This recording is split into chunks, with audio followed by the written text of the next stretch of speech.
Aleo chocolates, iced caramel macchiato. And then, chocolate cake.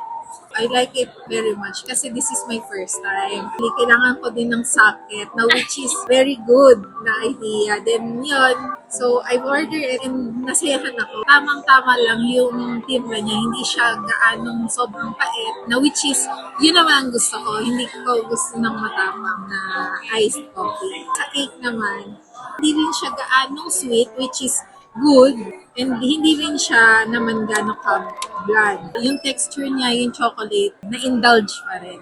Yung ambience mismo, yung aesthetic yung ambience, then also the socket, which I needed this moment. So, ngayon yung first time ko, I guess, pag nakabalik ulit ako dito, babalik-balik ako na. So you see yourself coming back talaga po Yes, dito sa... I see myself coming back here. Then, first time ko nga, so na-try ko, masarap talaga siya.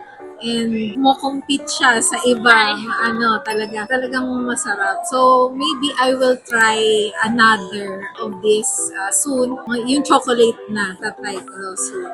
Tapos ito pala, na-happy din ako na mayroon kayong pag ganito. Sana mabunot ako. Sana po, wish you lang po.